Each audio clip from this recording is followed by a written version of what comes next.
I went to the show this weekend, and um,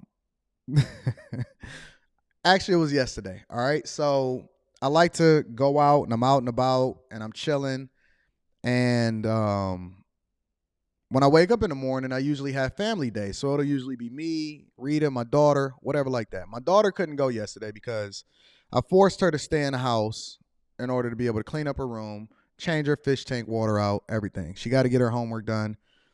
So she was kind of sort of on punishment because I needed her to do the thing that she was supposed to do that she didn't do the day before. So she couldn't come out. So it was just me and Rita yesterday. And we go out. And so we walking around in downtown Royal Oak, which is a suburb of Detroit. Phenomenal place. And we walk over into the movie theater. And Rita says she wanted to go to the show. So I'm cool with that. Whatever it is that you want to do. I was a little bit bothered by the idea that the show that she wanted to see was a Disney movie. Now, she don't know no better. She just sees stuff. She hear what her friends say, and she say, yo, I want to go out to the show, and I want to go see Guardians of the Galaxy 3. You know, it looks like a fun movie. Raccoon, whatever, right? So I'm like, oh, okay, whatever. So I make the sacrifice. Yes, I had to spend a little bit of money with Disney. I'm a little bit bothered by that, but neither here nor there. So me and my wife, we go out to the show. And we have a good time. It was a actually pretty good movie. I didn't spot anything agenda pushing with regard to the alphabet community in this movie. I might have missed it. Who knows? But there were several different themes, right? And the first theme that I seen was this thought process about God, right? And I don't want to give away the spoiler of the movie or anything like that, but that was the first thing. Not a big deal. The second thing that I seen was an advocating towards animals. Raccoon is a part of the thing. Whatever, cool, no big deal. But let me tell you the thing that I really caught and I paid attention to. If anybody has seen the other Guardians of the Galaxy, if you've seen any Marvel movie, if you've seen the Thanos movie, the Avengers, all of that other type of stuff.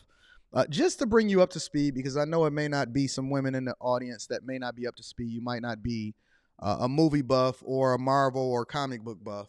But Thanos snapped away, and then they, reversed it, and they brought them all back. Gamora, which is played by Zoe Saldana. Is it Zoe Saldana? Gamora is played by Zoe Saldana. She's a black woman, right?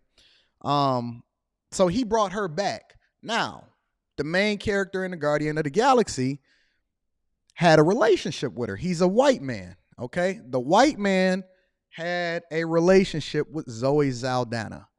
Not a problem. I don't align myself based off of the blackity blacks. The only thing that I care about is going where you're celebrated and not where you're tolerated. So I'm cool with that. Interracial relationships, awesome. But here's the caveat, right? I always wonder, because I like to reference pop culture, movies, music in order to really emphasize my point when we having conversations here on the Millionaire Morning Show on the Anton Daniels channel. Make sure that y'all subscribe to that other channel. We got a phenomenal show coming up tonight with Q. I might jump on the panel. You never know. But here's the thing. I always wonder if pop culture and what's happening in society is really a reflection of what it is that we see in movies.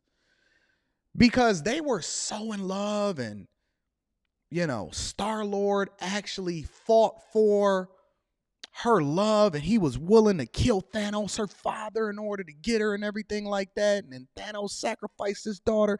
Everybody's fighting for the black woman. Thanos had to sacrifice, and he tore his heart off in order to get one of the stones so that he can really save society, because Thanos was really the hero. Think about this for a minute. If you look at the symbolism through all of these movies, it's painting a picture. Thanos fought for Zoe. Her sister, that was a mechanic, or Thanos actually tore her up and everything like that. She was Thanos' favorite daughter, but then the sister that was actually more effective than she is, she got discarded. Right? And then Star-Lord, he's fighting over this woman, right? He's the main character, the leader of the Guardians of the Galaxy. Think about it, y'all. Now, When Thanos snapped her away, he loved her. But then when they brought back society and the next Avengers, she came back. But nobody really had a memory as a result of it, right? They forgot those years. But here's the caveat. He sought to find her affection, and she realized that he was telling the truth about who it was what they had together and everything like that. And she's a feisty one. She was absolutely a feisty one, right? Now, this is not about Zoe personally. This is about the character in the movie, in Guardians of the Galaxy Volume 3. I will let this one spoiler out, because it's largely the exact same thing that was happening in the second movie of Guardians of the Galaxy. She, as much as he cried and he got drunk and he wanted her back and he advocated for her and he fought her father for it and he showed them that he was a good man in this movie and he really stood for something, even the white man. You know what she said? You know what she said? I'm going over here with my friends for the streets. Facts. I'm going over here with my friends for the streets. I know you said what you thought that we had, and everybody keep talking about how good of a man that you are, but let me tell you something. I'm hanging out here with my friends for the streets. And I was sitting there with my wife watching the movie, and, you know, it's a lot going on. It's supposed to be about the raccoon and everything like that. And you know what she said? She said, I don't need no man. I don't care who the fuck you are. I don't care if you're the leader of the Guardians of the Galaxy. I don't care if you got your own fucking planet. I don't care how powerful you are. Listen, what you thought we had is much different than what it is that I'm experiencing over here. I'm hanging out with my homies. I honest to God, I'm sitting there in the movie. You know, the Lord say, where two or three are gathered in his name, there he is in the midst of thee. I need a witness. I need a witness. Hello? Hey, what up? You busy? Never too busy for you. I'm on a live stream. I got a question for you. Okay. When we in the movies and we sitting there watching Guardians of the Galaxy last night, what did I say about Zoe Saldana?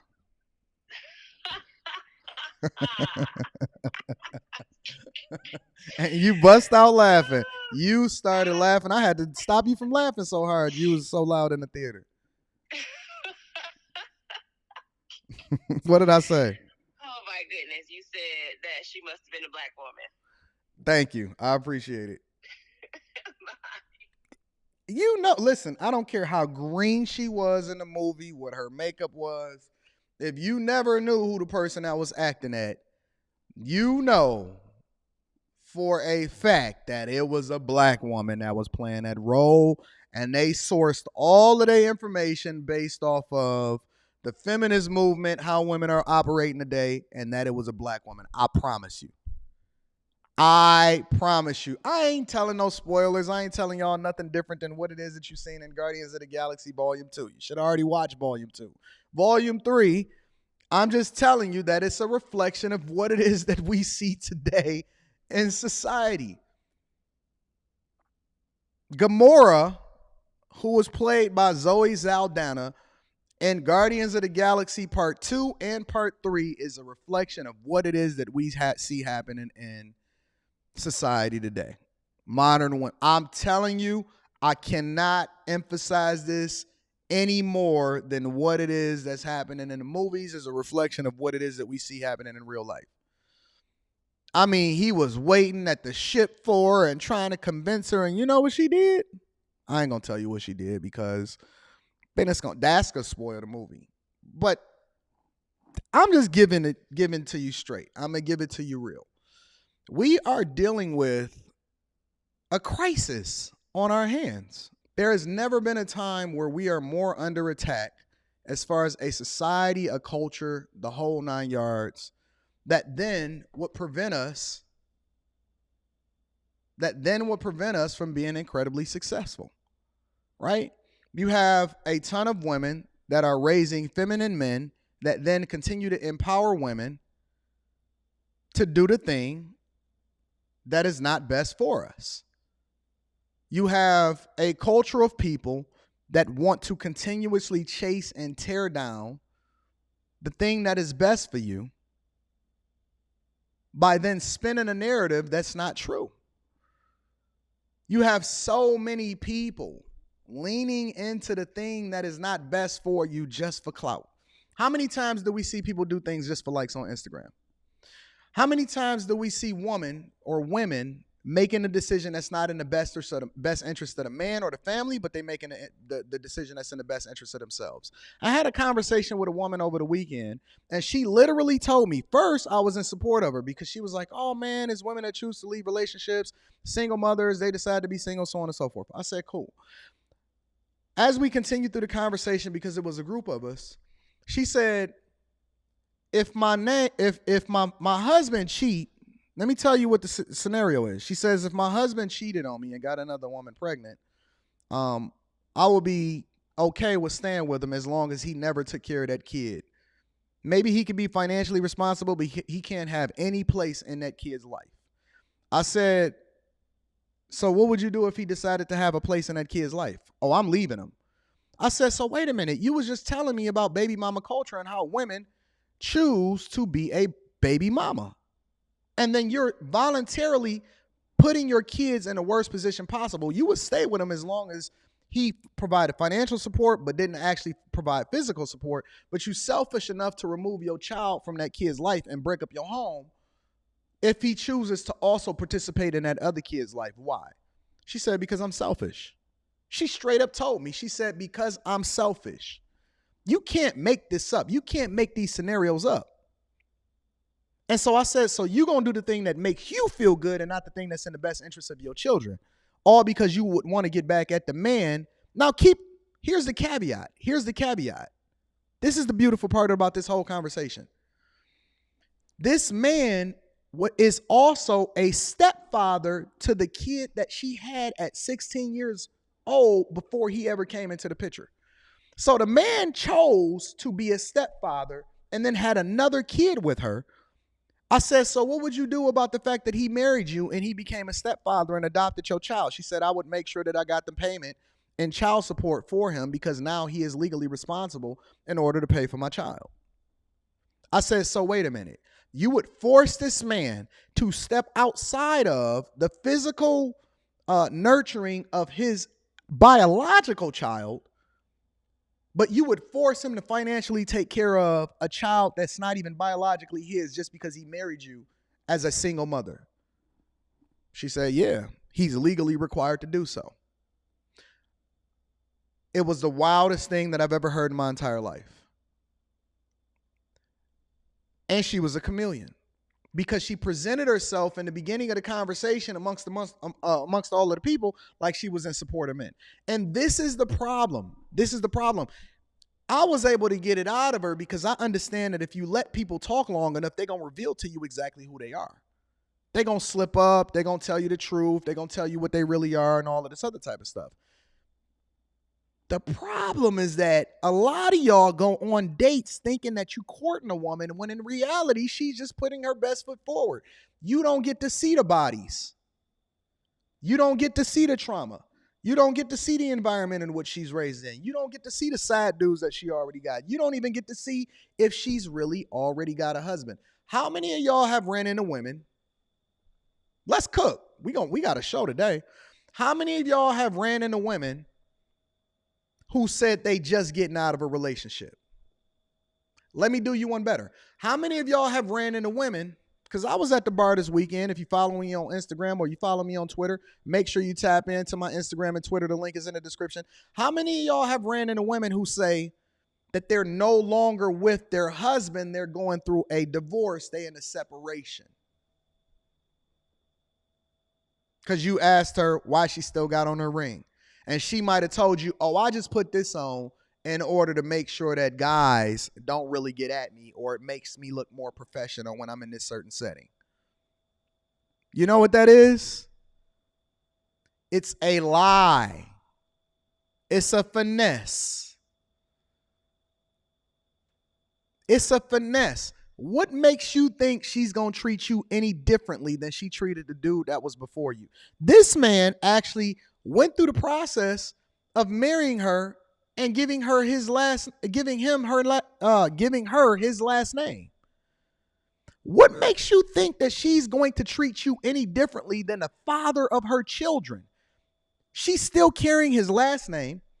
She has his children, and she's willing to walk away from the relationship and make him pay financial support because she needs to find herself and find her happiness. Why do you think, as a man, as a stepfather, that you are going to undo or do the thing that the countless men, and the man that she married before you was unable to successfully accomplish? Why do you think you him? Those are my pronouns. My pronouns is am, him. Himothy. That's my nickname, Himothy. Why do you think that, and why are you willing to take the financial risk? I had another guy that was in that same conversation that told me that he wouldn't get a prenup if he went into a relationship with women with kids. I said, what is wrong with you? Who raised y'all? Who raised you niggas? Who raised you to believe that you are him? You are not Jimmy Butler. You are not him. You are not Anton Daniels. You are not him. You're not even Morgan Freeman. You are not Himothy. What makes you think that she values you more than she valued the man that put his last name on her, put multiple different seeds in her, and she was still willing to walk away for her own benefit or her own happiness? Well, who do you think you are? You think you better than us, huh? You smarter than us. You stronger than us. I'm telling you, I'm warning you. I know a lot of y'all like to be Captain Save 'em. You put your cape on, you put your E40 music on, and you run out here and you think that you blinded by the pussy, fam. You're blinded by the looks. You're blinded by the BBL. You're blinded by everything, family. And many of men has come and fallen, victim and fallen on a sword to a pretty face, a slim waist, and some good head. We all grown here. The kids are supposed to be in school. Your kids are supposed to be in school. Plenty of men has fallen victim to a pretty face, slim waist, and some good head. Don't you do it. Walk the fuck away. For every dude that is sitting here contemplating and is having second thoughts about the possibility of getting married and taking care of another man's kids, understand this. If you didn't hear anything that I said today, because we about to really get into the show. If you didn't hear anything I said today, understand this. You are going to now be married to him and her.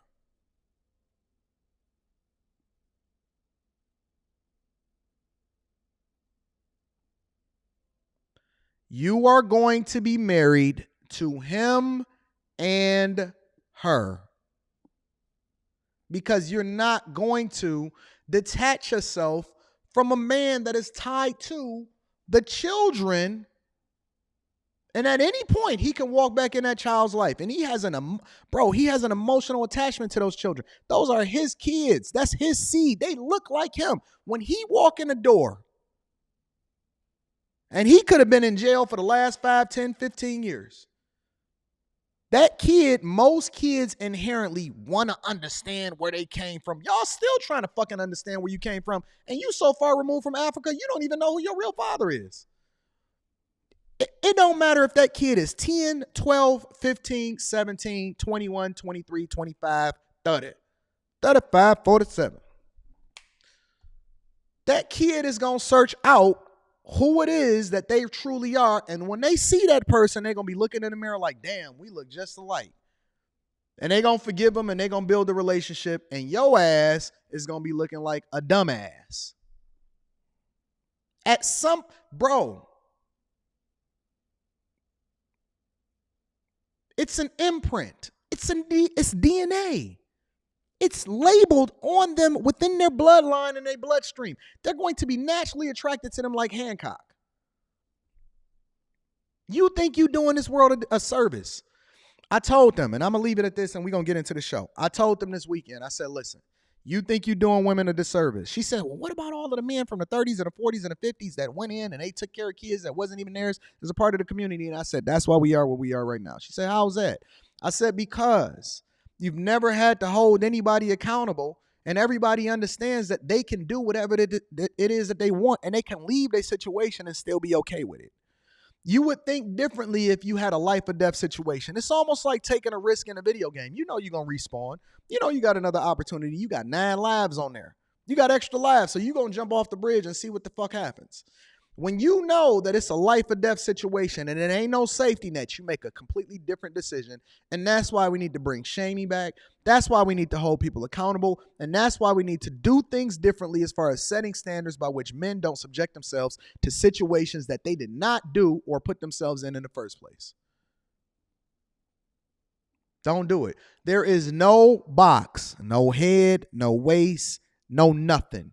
I don't care whether or not they keep on telling you a woman enhance you, all of that other type of stuff. There is no woman on the face of this fucking earth that is worth putting yourself in a financial bind for the rest of your life taking care of another man's kids. I said it. It is what it is. I don't care who disagree with me. That's what I stand on.